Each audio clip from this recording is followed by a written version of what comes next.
صاحب کی آنکھوں سے ایک دم آنسو نکلے کہ یا اللہ میں ابو بکر سے راضی ہوں، تو بھی اس سے راضی ہو جا اور اسے جنت میں میرا ساتھی بنا دے۔ تو جبریل فوراً اترے کہ یا رسول اللہ تعالیٰ فرما رہے ہیں کیا بانصیب لوگ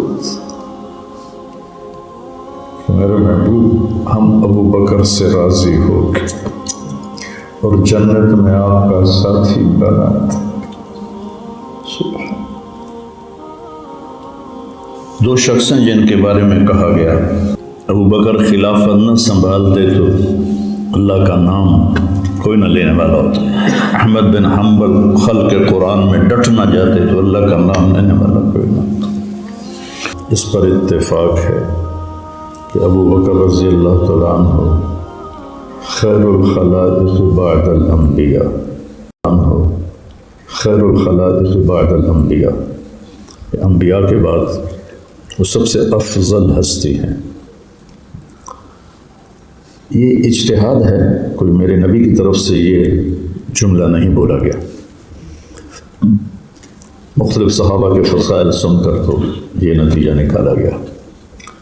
آپ کے بچپن کے دوست تھے، ہم عمر تھے، قبیلہ بنو تیم تھا جو قریش، آپ کی جو قریش کی شاخ ہے اس سے کافی دور تھا۔ تو پہلے اسلام قبول کرنے والی شخصیت ابو بکر رضی اللہ تعالیٰ عنہ۔ یہ باتیں بہت چھوٹی چھوٹی ہیں، کوئی کہتا ہے حضرت خدیجہ نے پہلے اسلام قبول کیا، کوئی کہتا ہے حضرت علی علیہ السلام نے پہلے اسلام قبول کیا، تو یہ کوئی ایسی بڑی باتیں نہیں۔ کس طرح انہوں نے زندگی اللہ کے نبی کے ساتھ گزاری وہ میں چند جھلکیاں بتاؤں گا، تقابل کرتا ہوں۔ بنو اسرائیل 9 نشانیاں، وَلَقَدْ آتَيْنَا بَنِي إِسْرَائِيلَ 9 آیات بینات، 9 نشانیاں، 2 رسول، ایک موسیٰ ایک ہارون، ایک آگے ایک پیچھے، بیچ میں بنو اسرائیل۔ سمندر کے کنارے پہنچے تو قال اصحاب موسیٰ انا لمدرکون۔ اس جملے میں اتنا طنز ہے موسیٰ علیہ السلام کے لیے کہ ہم پکڑے گئے تو ترجمہ ہے، لیکن جس لہجے میں انہوں نے بات کی ہے وہ بات ہے مروا کے ہی چھوڑا نا، موسیٰ مروا کے ہی چھوڑا، نہ ان کو موسیٰ علیہ السلام کا فکر، نہ ان کو ہارون علیہ السلام کا فکر، انہیں صرف اپنے ساز و سامان، اپنے بچوں کا فکر۔ انا لمدرکون، مروا کے ہی چھوڑا، انا اور لام اور اس میں مفعول کہ پکڑے گئے، مارے گئے، اتنے کمزور یقین کی کیفیت والے تھے۔ اللہ تعالیٰ کی طرف سے ہجرت کا حکم ہوا، ہجرت کرو۔ جب قریش کی جماعت اکٹھی ہوئی کہ انہیں قتل کر دیا جائے تو اللہ تعالیٰ نے کہا کہ اب آپ کی ہجرت کا وقت ہے۔ صحابہ نکلنے لگے تو ابو بکر نے پوچھا یا رسول اللہ میں بھی چلے جاؤں؟ کہا نہیں۔ تو انہوں نے کہا الصحبہ، آپ نے کہا الصحبہ، کیا آپ کے ساتھ جاؤں گا؟ آپ نے کہا ہاں میرے ساتھ جاؤ گے۔ تو وہ رونے لگے اور کہا کہ میں نے 2 اونٹنیاں پالی ہوئی ہیں، ایک آپ کو ہدیہ۔ تو آپ نے فرمایا کہ نہیں، میں اس کے پیسے ادا کروں گا مدینے جا کے۔ تو 27 صفر تھی، نبوت کا 14واں سال تھا، اور 27 صفر جمعرات کے دن دوپہر میں آپ تشریف لائے ابو بکر رضی اللہ تعالیٰ عنہ کے گھر میں۔ حضرت اسماء فرماتی ہیں کہ اس وقت کبھی آیا نہیں کرتے تھے۔ تو آپ نے یہ بڑی بلڈنگ دیکھی ہے نا مکے میں جو بنی ہوئی ہے، اس کے پیچھے ابو بکر صدیق کا گھر تھا اور اس کے بالکل سامنے اللہ کے نبی کا گھر تھا۔ تو کہا کہ ابو بکر تیاری ہے، ہاں بات کرنی ہے۔ اسماء کی طرف اشارہ کیا کہ یہ موجود ہے، کہ اپنی بیٹی ہے یا رسول اللہ، کوئی مسئلہ نہیں۔ تو طے پایا کہ آج ہم نے نکلنا ہے۔ تو ابو بکر رضی اللہ عنہ نے عرض کیا یا رسول اللہ میں نے ایک غار بہت پہلے سے اس وقت کے لیے تلاش کر کے رکھا ہوا تھا کہ جب ہمیں کبھی مکہ چھوڑنا پڑے گا تو ہم پہلے وہاں جا کے چھپیں گے، جب ہماری تلاش سرد پڑ جائے گی پھر ہم مدینے کا سفر اختیار کریں گے۔ تو آپ نے کہا ٹھیک ہے۔ اس رات اس دن ان کا سب کا مشورہ ہوا کہ اللہ کے نبی کو آج قتل کر دیں۔ آپ نے حضرت علی علیہ السلام کو لٹایا اپنی جگہ پر، وہ چادر اوڑھ کے سو گئے۔ کچھ امانتیں باقی تھیں لوگوں کو دینے والی، اس لیے ان کو، اور خود آپ نکلے تو سارے گھر کا گھیرا ڈالا ہوا تھا قریش نے۔ تو آپ نے ایسے مٹھی اٹھائی ریت کی وجعلنا من بین ایدیہم سدا ومن خلفہم سدا فاغشیناہم فہم لا یبصرون، ایسے جو پھینکی تو سب کی آنکھوں میں پڑی اور سب ایک لمحے کے لیے اندھے ہو گئے، اب ان کے بیچ میں سے نکل گئے۔ شیطان نے چیخ ماری، نکل گیا نکل گیا نکل گیا۔ انہوں نے ایسے آنکھیں مل کے دوبارہ دیکھا تو عرب کی عادت تھی گھر گھس کے حملہ نہیں کرتے تھے، آج مسجدوں میں قتل کر دیتے، گھر گھس کے حملہ نہیں کرتے تھے، عورتوں کو بس قتل نہیں کرتے تھے، بچیوں کو۔ تو انہوں نے دیکھا تو اب ستمبر کا مہینہ تھا، تو وہ لیٹے ہوئے تھے، 620 عیسوی لیٹے ہوئے تھے حضرت علی۔ تو کہنے لگے نہیں آؤ، پیو ہے۔ پھر کسی نے اٹھا کے پتھر مارا کہ یہ چہرہ سے کپڑا ہٹائے۔ تو حضرت علی نے ہائے کی، انہیں پھر مارا، انہیں پھر ہائے کی، لیکن چہرے سے کپڑا نہیں ہٹایا۔ تو صبح جب ہوئی تو حضرت علی اٹھے تو انہوں نے حضرت علی کی خوب پٹائی کی، بتا کدھر ہے محمد؟ تو میں تو ادھر سویا پڑھوں، مجھے کیا پتا۔ کہنے لگے ہمیں رات ہی شک پڑ گیا تھا کہ یہ محمد نہیں ہے، کوئی اور ہے۔ تو اس کو تو جتنے بھی پتھر مارتے تھے وہ اف نہیں کرتا تھا، اور یہ پتھر کھا کے ہائے ہائے کر رہا تھا، ہمیں رات ہی شک پڑ گیا تھا۔ تو رات کو آپ نکلے ابوبکر کو لے کر، بنی اسرائیل نے کہا مروا دیا، ٹھیک ہے موسیٰ تیری، اس لیے انہوں نے کہا کلا ان معی ربی، ہرگز نہیں۔ اس کا جو اصل میں مطلب بنتا ہے وہ یہ ہے کہ ہو تو تم سارے فرعون کے جوتوں کے قابل کہ تمہیں چنگی طرح ٹکا کے لتر مارے، پر میرا رب میرے ساتھ ہے، معی ربی، مجھے راستہ دے گا تو میری تو فعل تمہیں بھی مل جائے گا۔ جب آپ چلے تو ابوبکر کبھی آگے چلتے تھے، کبھی پیچھے چلتے تھے، کبھی آگے بچ چلتے تھے، کبھی پیچھے چلتے تھے، اور اللہ کے نبی پنجوں کے بل چل رہے تھے، پورا پاؤں نہیں رکھ رہے تھے کہ کھوجی پاؤں کو پہچان کے پہنچ نہ جائیں۔ تو مدینہ ادھر ہے اور غار ثور ادھر ہے، بالکل رائٹ، یمن کے راستے کی طرف ہے غار ثور، اور مدینہ کا راستہ ادھر۔ آپ نے پوچھا ماں بھی کا یا ابا بکر، کیا ہوا تجھے؟ ماں شانو کہاں، ماں شانو کا یا ابا بکر، کیا ہوا؟ کبھی آگے چلتے ہو، کبھی پیچھے چلتے ہو، کہ یا رسول اللہ اخاف الطلب فامشی خلفک، مجھے جب خطرہ ہوتا ہے کہ پیچھے سے لوگ پہنچ رہے ہیں تو میں آپ کے پیچھے چلتا ہوں کہ پہلا وار میرے اوپر پڑے، آپ پہ نہ پڑے۔ اخاف الرست فامشی امامک، اخاف الطلب فامشی خلفک، آپ کے پیچھے چلتا ہوں، اور جب مجھے یہ ڈر لگتا ہے کہ آگے کوئی چھپ کے نہ بیٹھا ہو وار کرنے والا تو پھر میں آپ کے آگے چلتا ہوں۔ تو آپ نے ان کو بڑی دعا دی۔ تو غار ثور، جبل ثور تک پہنچتے پہنچتے آپ کی انگلیاں چونکہ ایسے چل رہے تھے نا، ایسے، وہ ساری زخمی ہو گئی پتھر لگ لگ کے۔ تو جب جبل ثور ایسے ہے ایسے، تو جب چڑھنے کا وقت آیا تو آپ سے چڑھا نہیں گیا، پاؤں زخمی تھے۔ تو ابوبکر رضی اللہ تعالیٰ نے آپ کو اپنی کمر پہ بٹھایا اور یوں پیچھے سے ہاتھوں کو ٹیک لگا کر، اپنی جان لے کے اوپر چڑھنا مشکل ہے، ان کو لے کے اوپر گئے اور غار کے دروازے تک پہنچائے۔ کہا یا رسول اللہ اندر نہیں، باہر بیٹھے، اندھیرا تھا، 27 صفر، چاند کوئی نہیں تھا۔